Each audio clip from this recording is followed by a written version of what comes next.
Cumplido el cierre fiscal, recordemos que las empresas agropecuarias tienen dos opciones de pago, IMEVA e IRAE. Vale recordar que el IMEVA es el impuesto a la enajenación de bienes agropecuarios, el IRAE refiere a las rentas de las actividades económicas. Vamos a hacer un sobrevuelo sobre todos estos aspectos, pero además a profundizar en algunos otros detalles, con agenda abierta con Federico Willy de Willy Lafourcade. ¿Qué tal, Federico? ¿Cómo te va? Buen día, Daniel, un placer estar acá conversando contigo. Vamos a hablar en alguna forma de la estructura de los impuestos agropecuarios, que en alguna forma se ha consolidado, porque hace mucho tiempo ya que tenemos esta estructura precisamente.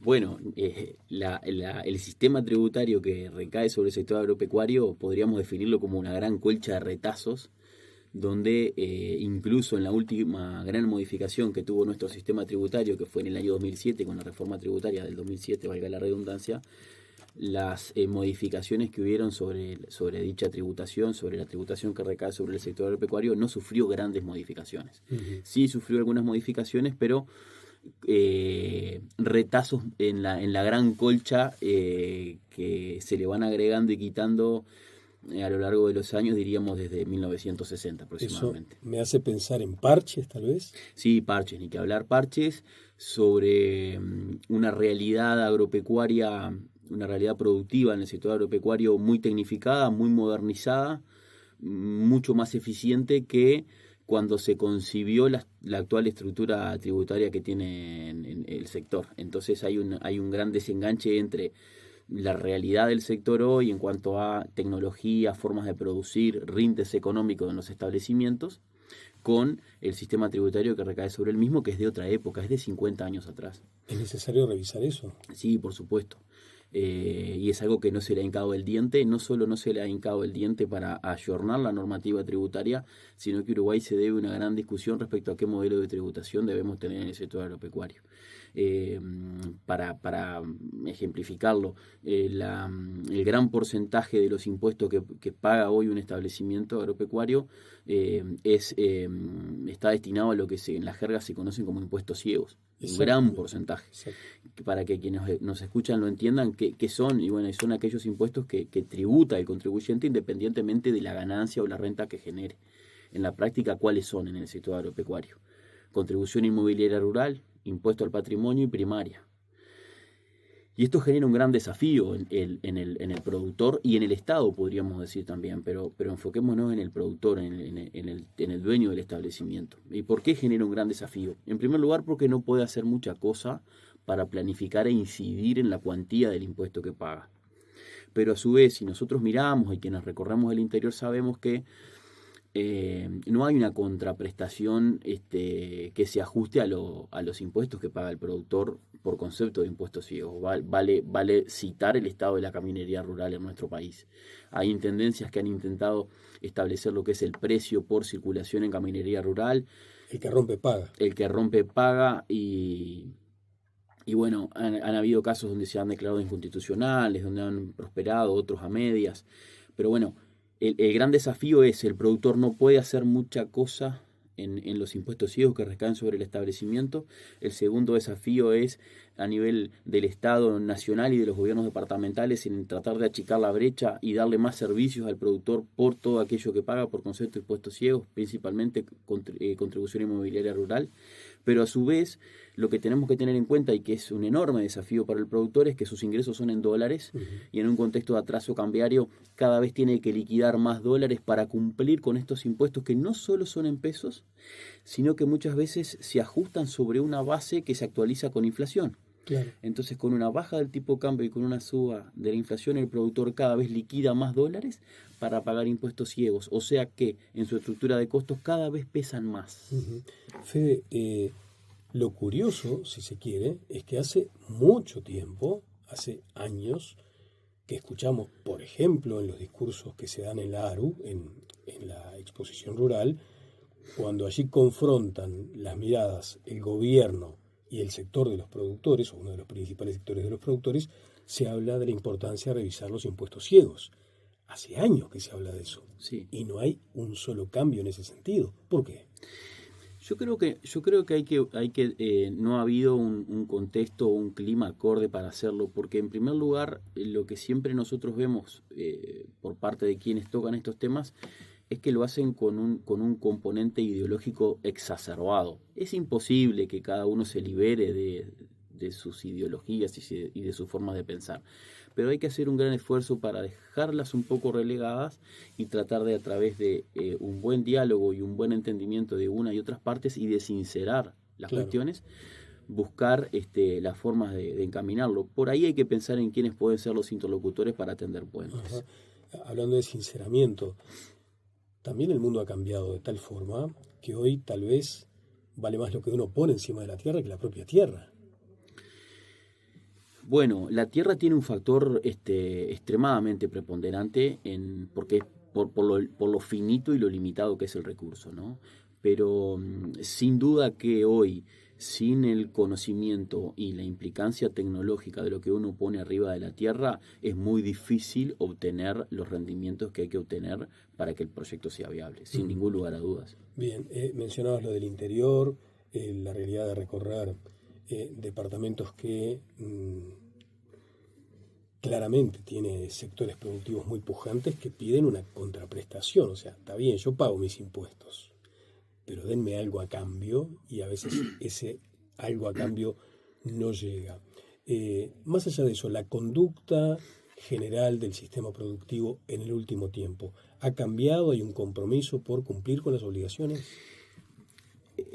Con mucho pesar y dolor tengo que decir que el sector agropecuario durante mucho tiempo ha estado carente de recibir información de un montón de beneficios o de mejoras en las que puede incurrir. Y esto tiene que ver con si ha mejorado o no, porque muchas veces la mejora que ha tenido el productor en el cumplimiento de sus obligaciones, en cumplir y de manera eficiente, y de obtener los beneficios que el sistema les brinda, este porcentaje que ha mejorado, pero le queda mucho por recorrer, ha mejorado porque ha llegado más información al productor. Un ejemplo son los beneficios de los proyectos de inversión de Comap. Ese es un caso claro.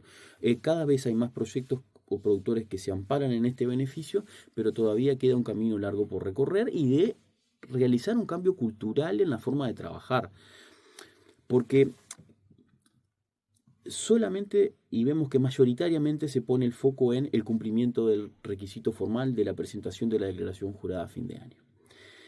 Y nosotros muchas veces en lo que insistimos es, en el elenco de impuestos que paga el productor, la gran mayoría son impuestos ciegos, donde lo que tiene son una gran cantidad de desafíos, donde incluso el productor no ha terminado de absorber las pérdidas acumuladas fruto de las inclemencias climáticas que tenemos. El elenco de impuestos sobre los cuales puede trabajar son los impuestos que gravan la renta, básicamente impuesto a la renta de la actividad empresarial. Y el IVA podríamos decir que puede trabajar en la planificación del mismo.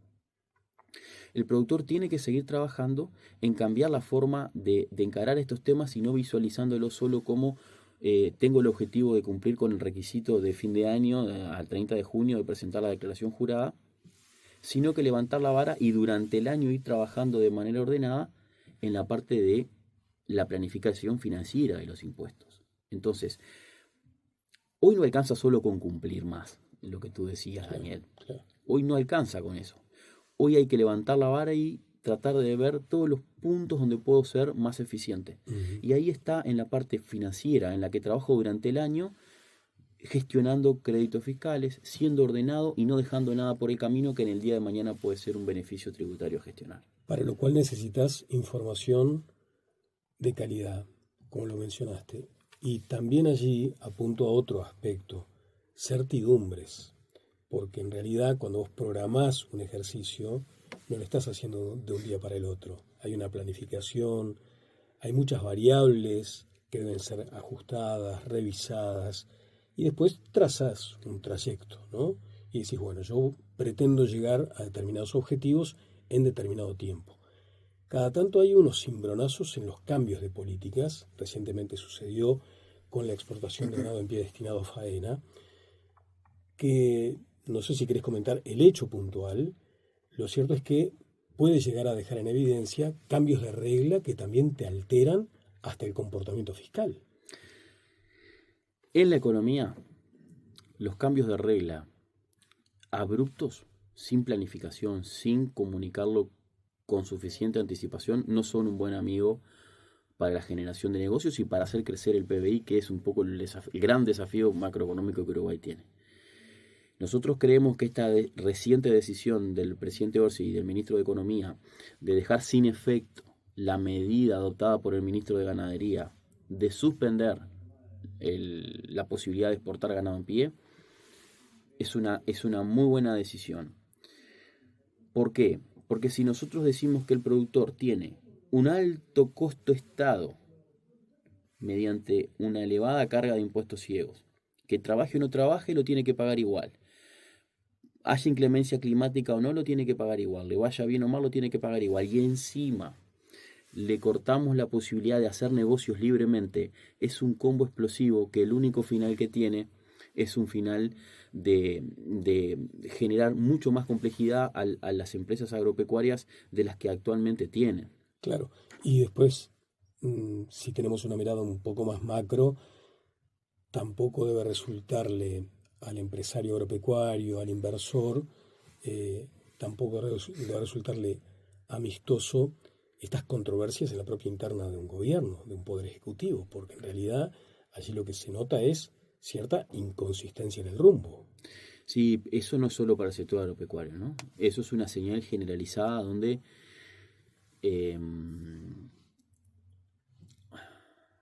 por un lado está bueno que haya un líder del Poder Ejecutivo que cuando detecta cosas que hay que corregir no tenga empacho en corregirlas, eso es una buena señal.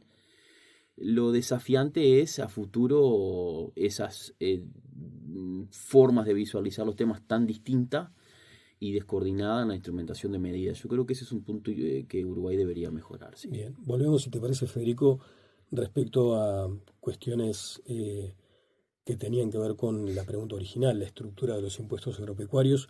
Ahí hablábamos de IMEVA e IRAE. ¿Son opcionales? ¿Son complementarios? ¿Cómo funciona? El productor puede optar por tributar IMEVA cuando en el año anterior, en el ejercicio anterior, tuvo ingresos menores a 2,5 millones de unidades indexadas y al inicio del ejercicio tiene menos de 1.250 hectáreas con EAT 100. Y cuando no adopte determinadas formas jurídicas como ser, por ejemplo, sociedad anónima. Cuando excede, por ejemplo, el monto de facturación de 2,5 millones de UI, ahí el productor preceptivamente tiene que tributar IRAE, impuesto a la renta. Cuando no pasa los 4 millones de unidades indexadas de facturación en el año anterior, lo puede hacer en lo que se conoce como un régimen de IRAE ficto. Tributa las tasas de IMEVA incrementadas un 50% y tiene un elenco de posibilidades de recuperar créditos fiscales. IVA compras, ampararse en los beneficios de proyectos de Comap. Cuando supera los 4 millones de unidades indexadas, tributa en lo que se conoce bajo el régimen de IRAE real. Ahí la tasa es el 25% de la renta neta fiscal. Lamentablemente existen muchos casos de planificación abusiva, donde hay fraccionamientos de predios, ¿para qué? Para no pasarse de los topes, ¿no? Y donde la DGI está ausente, totalmente ausente desde hace muchos años en la fiscalización de este tipo de prácticas. La normativa tributaria creó la figura de la unidad económica administrativa como para prevenir prácticas alusivas de este tipo mediante el fraccionamiento de predios que data del 2007, cuando la reforma tributaria. Y bueno, y el productor a veces entiende que esta forma de tributar IMEVA, donde se agota la tributación mediante la retención, es más beneficiosa, en muchos casos sí, pero en muchos casos, fruto de no preocuparse y no recabar o ser lo suficientemente ordenado en documentar las compras, se pierde un montón de beneficios por no tributar muchas veces en un escenario de IRAE ficto donde le puede convenir mucho más. Bueno, como decimos siempre, esto no es tampoco un proceso que se resuelva en un par de días, en una semana. Esto necesita una planificación a lo largo del periodo, del ejercicio. Es la única manera de hacer realmente la diferencia. Si no, es como el arquero que se tira después de que le patearon el penal. La manera de hacer la diferencia en lo financiero y en lo económico, pero principalmente en lo financiero, tributario, es durante el año revisando la posición fiscal del establecimiento y gestionando los créditos fiscales que, por cómo está concebido el sector, si el productor documenta las ventas y documenta las compras, está concebido para que la posición fiscal sea favorable al contribuyente. Federico Willy, de Willy Lafourcade, muchas gracias. Un placer.